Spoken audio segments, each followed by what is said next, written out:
Y en total, el trabajo más arduo de investigación me llevó como 6 años, 7 años. Yo cuando arranqué con el doctorado en el 2006, ya tenía la idea, yo quería más estudiar lo que era la AAA en realidad, pero me di cuenta que faltaba mucho más información general respecto a las dinámicas represivas.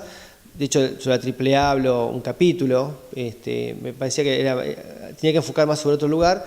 Y cuando en el 2008 entro a trabajar en la Fiscalía Federal, ahí me contrataron para hacer la investigación de lo que fue la causa de la escuelita. Ahí me terminó de cerrar toda la investigación que yo estaba haciendo y enfocar hacia ese lado, ¿no? Y esto lo terminé y la tesis la defendí en 2013. O sea que ahí tenemos unos 5 años hasta 6 años hasta la tesis y después 2 años más de la reescritura para el libro. O sea, sí, no sé, 6, 7 años de laburo me llevó. Mira, la publicación sí, casi un año. Yo entregué el manuscrito cuando estaba en otoño del 2015 y salió en 2016, este año.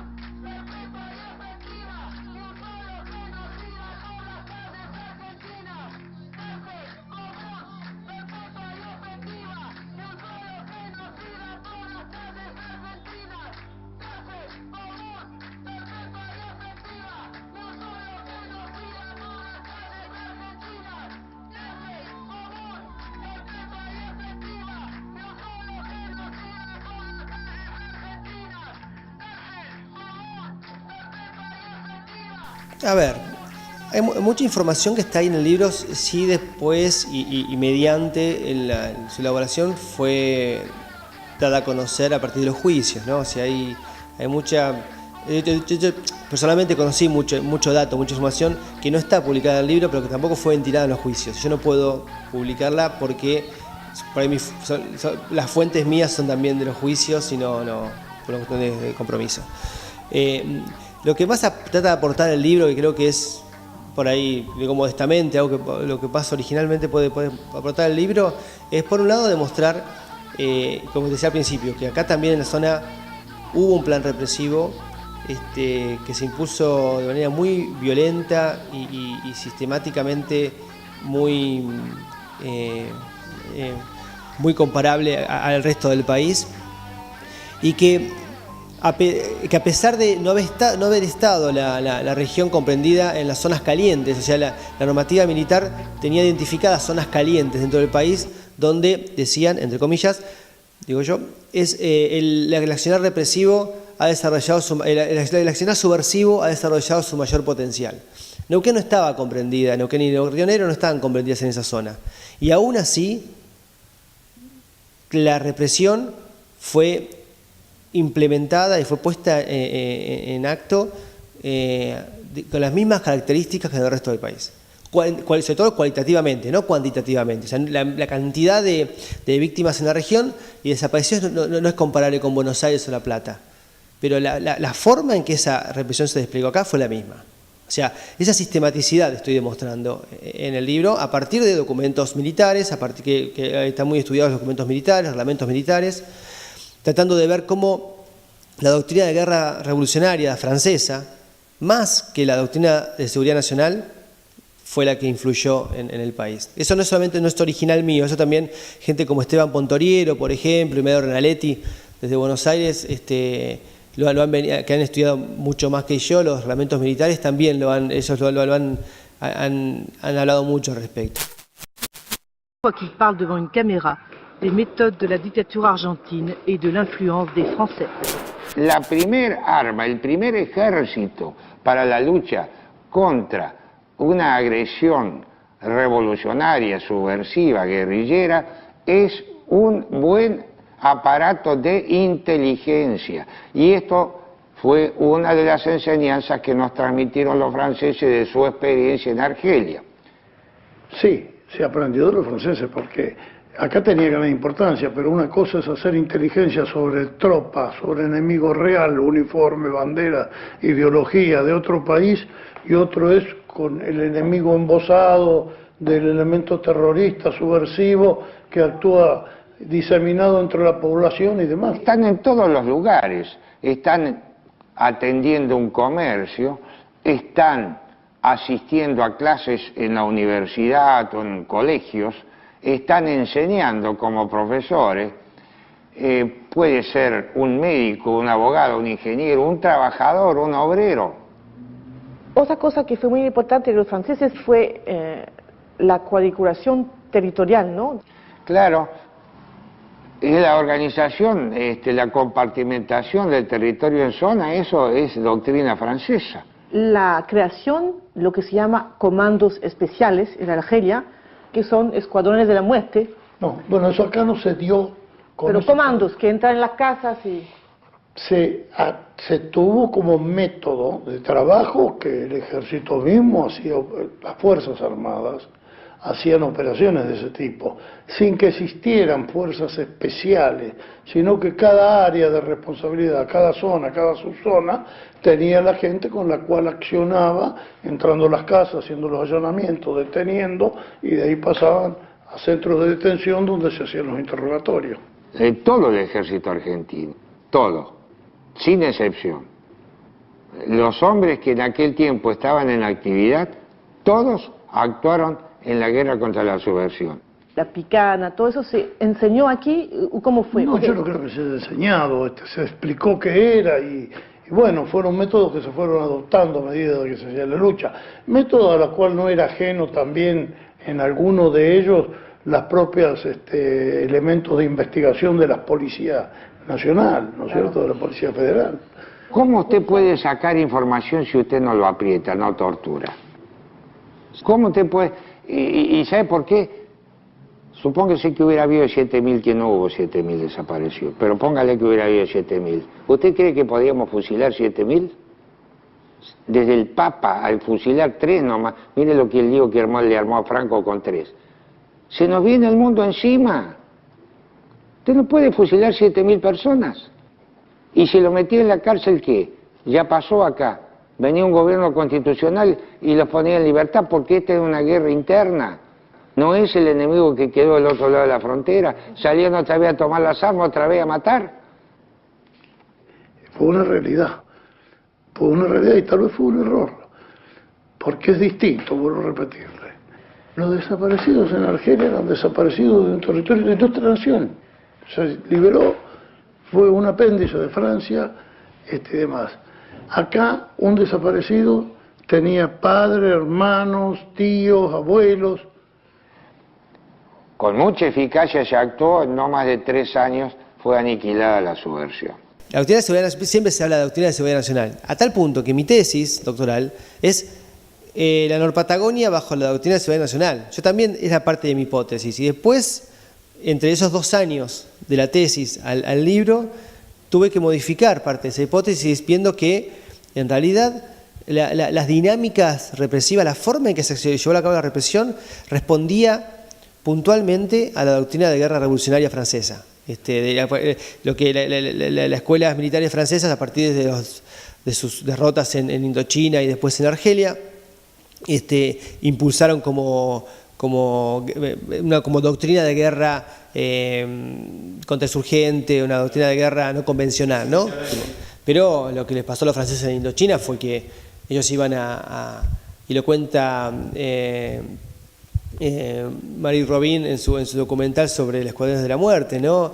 Ella no, lo que cuentan los militares a los que ella entrevista, cómo ellos pensaban que iban a luchar contra un ejército que estaba enfrente, en otra trinchera, en un lugar donde tiraron una bomba, y se encontraron que no estaba en todos lados. Estaba en todos lados, estaba la retaguardia del pueblo, y ahí donde tuvieron que modificar su doctrina militar, modificar su forma de hacer la guerra. Y eso fue lo que después, de alguna manera, se traslada a Estados Unidos, y con el componente totalmente ideológico del anticomunismo, en medio de la Guerra Fría, permea hacia toda Latinoamérica, ¿no? Esto de que las guerras no convencionales, el enemigo está en todos lados, esta es la guerrilla. Es la guerrilla, entonces está en todos lados y esa guerrilla se esconde en el pueblo, tiene el apoyo del pueblo, de gran parte del pueblo, de ciertos sectores del pueblo. Entonces, ¿cómo hacer para estructurarla? A partir de los secuestros e interrogación bajo tortura, para empezar a desmantelar esa organización. Eso fue uno de los elementos claves que emanan de Francia. La la zonificación del teatro de operaciones, o sea, esto de que la República Argentina, como teatro de operaciones, donde los militares proyectaban llevar a cabo esta guerra contra la guerrilla, hablo desde su hipótesis, no actuaron sobre ella en función de las provincias, actuaron en función de un mapa que armaron que llaman zonas de seguridad. Y el territorio nacional fue dividido en 5 zonas de seguridad. La Patagonia, incluido Bahía Blanca, y los partidos del entorno de Bahía Blanca, era la zona 5, y el comando estaba en Bahía Blanca. Y toda la provincia de Neuquén y gran parte de la provincia de Río Negro era la subzona 52, o sea 5.2.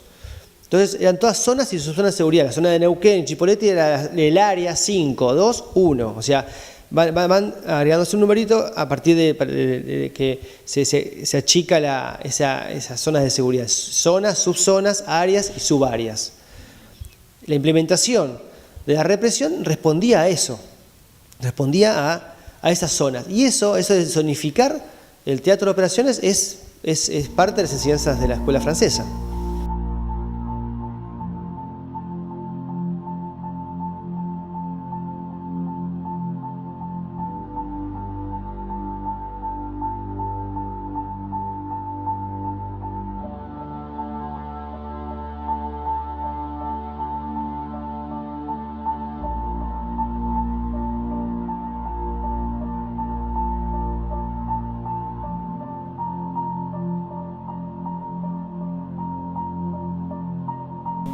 Sí, no eran locos, no eran monstruos, no eran bárbaros, no.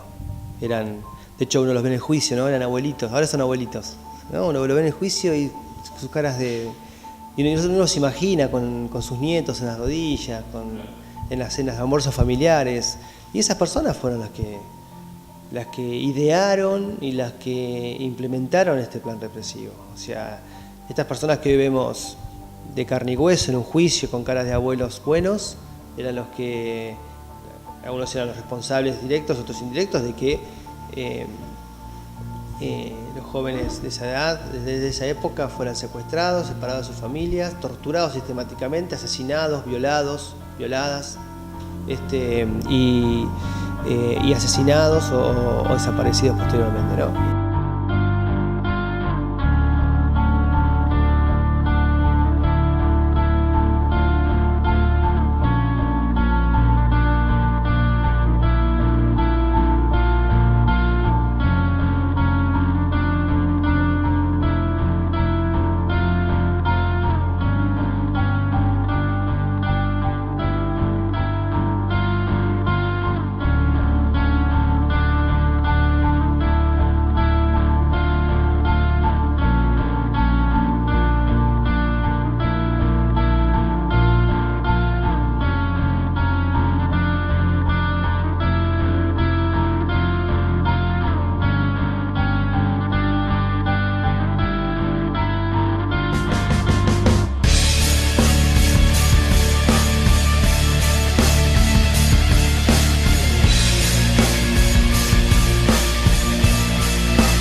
El golpe, digo, no fue precipitado, no fue un manotazo de ahogado que un día el ejército se levantó y le dijo a la Armada y la Fuerza Aérea: che, vamos a tomar el poder porque esto no da más. No fue así. Esto fue planificado durante muchos años, ya desde la Revolución Libertadora.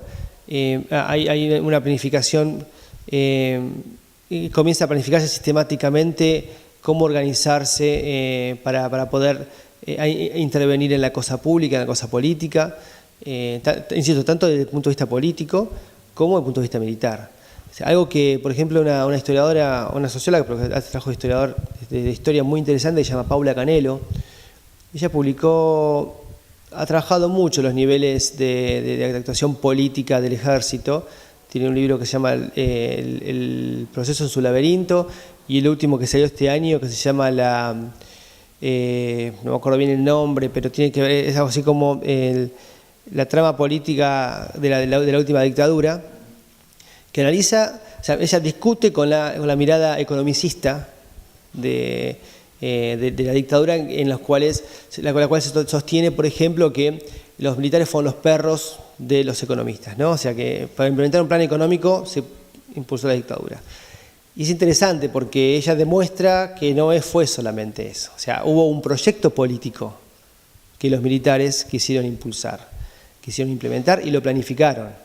Y cómo en esa planificación política que los militares también planificaron desde antes del golpe y después durante el golpe, cómo fue dinamizándose y habiendo internas entre ellos, y cómo parte de esas internas, o sea, sabemos que lo político y lo económico está directamente entramado, lo vemos cuando salimos a la calle, ¿no? Cuando vemos lo que pasa en Estados Unidos con la elección de Trump o en Argentina con lo de Macri. O sea, están directamente, y siempre digo, todo lo político va de la mano con lo económico, pero la dictadura siempre se endilgó la mirada que es más economicista, decir, bueno, fue para implementar un plan económico.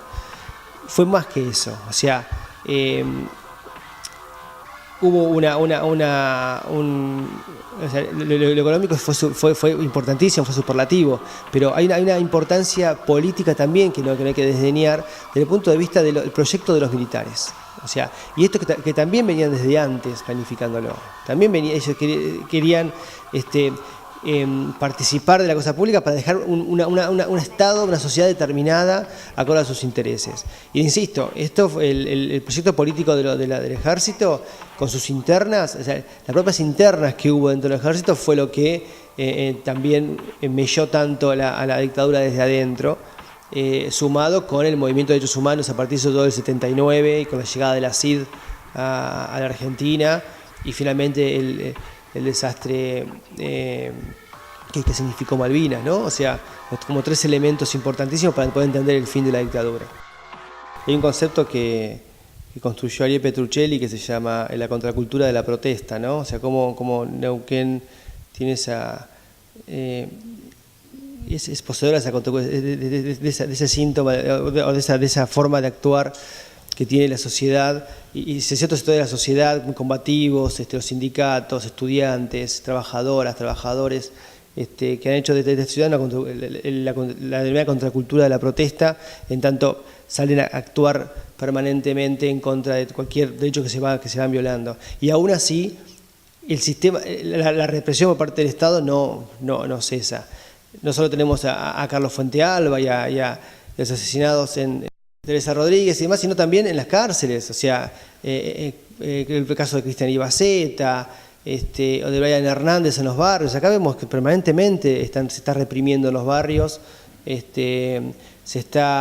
manifestaciones se reprimen ahora en los últimos años, quizás no tanto, pero sí, tenemos la legislatura cuando fue el caso de Chevron, con el balazo que le pegaron a Rodrigo Barreiro. O sea, la policía no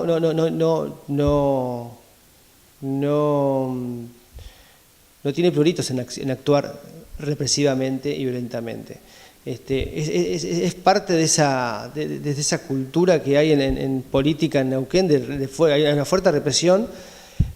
Yo creo que hay ligazón muy fuerte con la dictadura, obviamente no es lo mismo, pero sí la lógica antidemocrática y ya la práctica represiva de las Fuerzas Armadas, de las Fuerzas de Seguridad, de las policías, es histórica, no es nueva. Y Neuquén tiene esa, como decís vos, ¿no? Esa contradicción o esas dos caras de la moneda, ¿no? De tener un movimiento de derechos humanos tan importante, sindical, tan combativo, tan trabajadores están en lucha, la gente, los compañeros de Molarza, o Zanón, o Estefani, o sea, están permanentemente saliendo a la calle, luchando. Hay partidos de izquierda que están activando permanentemente con estos trabajadores, con estos sectores, y por otro lado, un Estado que no tiene prurito en reprimir. No solamente esas acciones, sino también permanentemente, insisto, en los barrios. Esto me parece que es importante no perderlo de vista, ¿no? Esa represión permanente que hay en los barrios, o cuando uno va en el centro y ve a los pibes, a mis hijos con capucha, y lo van a detener porque tienen la capucha puesta. Hay esas prácticas, insisto, son prácticas represivas, ¿no? Son prácticas represivas.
...34 años de lucha permanente... ...por mejores condiciones para enseñar y aprender... ...34 años de defensa irrenunciable de nuestra escuela pública... ...34 años... ...de construcción de una herramienta política... ...sindical y pedagógica... ...que día a día afirma su compromiso con la educación... ...como práctica libertaria... ...34 años de ATEN... el sindicato único de las y los trabajadores de la educación en toda la provincia.